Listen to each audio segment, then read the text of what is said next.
Silakan diperhatikan itu lembarannya. Jadi dalam PKG itu ada 4 aspek yang mau dinilai.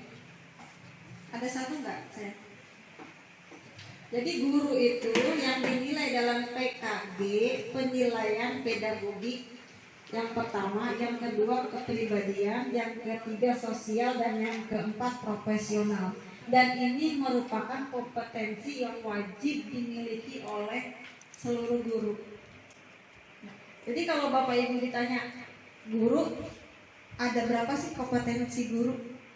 Harus tahu karena kita seorang guru ya. Jadi ada kompetensi apa Bu? Pedagogik, kemudian kompetensi kepribadian, kompetensi sosial, dan kompetensi profesional ya.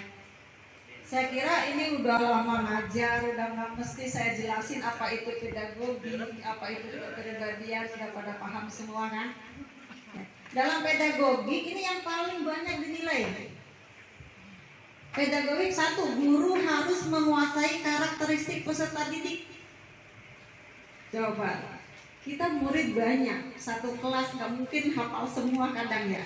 Mahasiswa kan kadang hafal pasti yang paling pintar, yang paling bandel, yang paling rese. Kadang nggak semua hafal. Dalam menguasai karakteristik peserta didik itu yang dinilai itu absennya dinilai, ya. Kemudian daftar nilainya di daftar nilai siswa juga dilihat, ya. Sama RPP dilihat.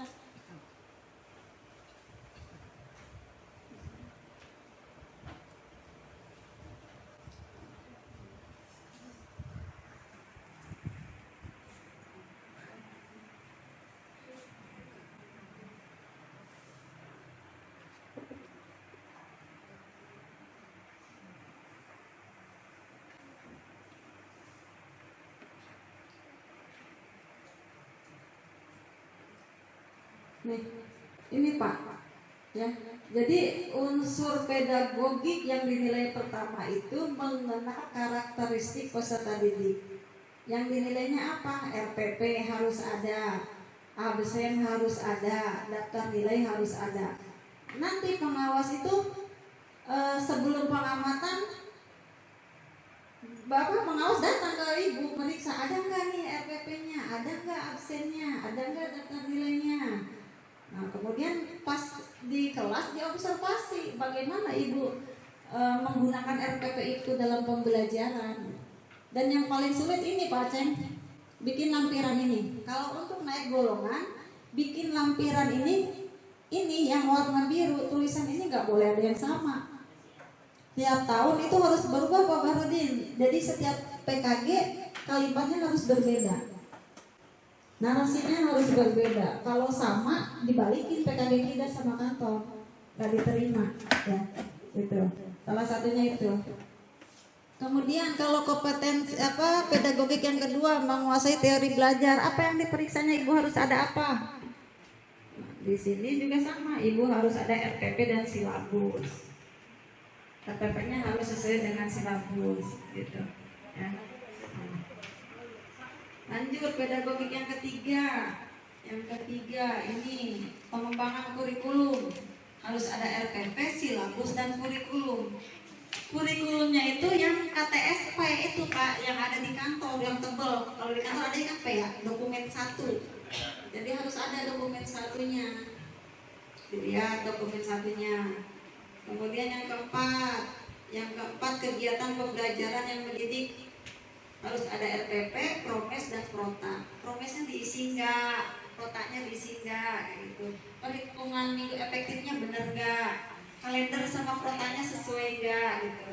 Jadi kan kita harus ada kalender untuk membuat program semester, ya, untuk menghitung minggu efektif dan hari efektif. Kemudian untuk kompetensi pedagogik masih pedagogik yang kelima, memahami dan mengembangkan potensi. Nah, harus ada daftar nilai dan absen. Jadi semua untuk menilai PKG itu administrasi yang tadi Ibu teknis yang dari saya itu harus ada. Nah, jadi harus ada apa di situ instrumennya, ada RPP, ada silabus, ada daftar hadir dan sebagainya. Itu harus ada acuan kita sebagai pengawas untuk menilai PKG. Nah, untuk nilai terakhirnya itu sebelum masuk nilai kita isi ini dulu Bu. Jadi kalau misalnya nih karakteristik peserta didik yang pertama, guru dapat mengidentifikasi karakteristik belajar setiap peserta didik di kelasnya. Kalau dia tidak melakukan itu nilainya 0. Kalau dia melakukan nilainya 1. Kalau melakukannya sempurna nilainya 2. Jadi ini otomatis yang diisi, usahakan yang ini mah jangan diisi baca. Ya isinya ini 1 atau 2. Karena dia otomatis akan ada presentasinya di sini. Dan nilai akhirnya itu akan terekap di sini 3. Akhirnya nilai PKG-nya ada 45. Bagaimana nilai 45 itu hasilnya? Ini baik. Ini hasil akhirnya, format 1D. Jadi PKG itu cukup sampai ke sini, Pak. Jadi, kalau ini biasanya ini 9,5 ini tergantung golongan. Ya, Mbak Dia. 9,5 itu dari 3A ke 3B. Kalau dari 3B ke 3C 20 sampai 50. Kalau dari 3C ke 3D 19 ya, 19,5. Jadi beda-beda itunya. Di sininya akan beda tergantung golongannya. Lalu bagaimana kalau yang non PNS? Ya, non PNS ini dia maksudnya golongan mana? Masukin ke golongan 3A semua. Karena sudah S1 Bang Putih. Jadi kalau mau bikin PKG untuk guru non PNS semuanya dibikin golongan 3A. Sampai di sini penjelasan PKG pasti puyeng dah. Pasti puyeng. Intinya gini, Bapak Ibu dinilai untuk membuat PKG ini administrasi gurunya harus ada gitu. Tadi lembar checklist yang saya kasih itu harus ada untuk acuan kita menilai PKG. Yang menilai PKG non PNS ya kepala sekolah yang menilai. Kepala sekolah yang menilai. Kalau PNS yang menilai kita pengawas. Iya, sebetulnya bukan pengawas, kepala atasannya lagi, atasannya ya kepala sekolah, kepala kantor gitu. Tapi karena kita kepanjangan atau kaki tangannya dari kepala ya kita pengawas yang menilai PNS. Nah, Bapak Ibu yang non PNS itu yang menilai boleh guru PNS, boleh seniornya, boleh kepala sekolah. Kalau yang non PNS.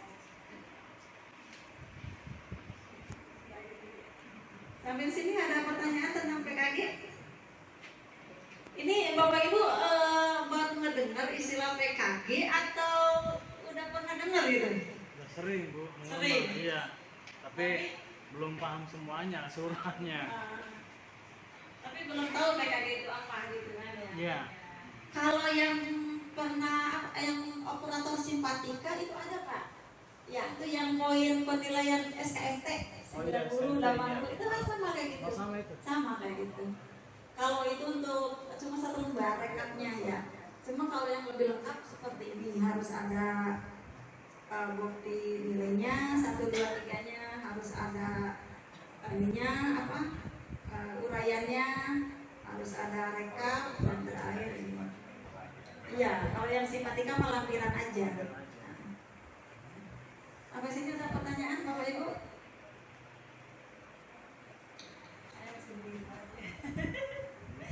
Ada sebenarnya biar Bapak Ibu bingung nanti yang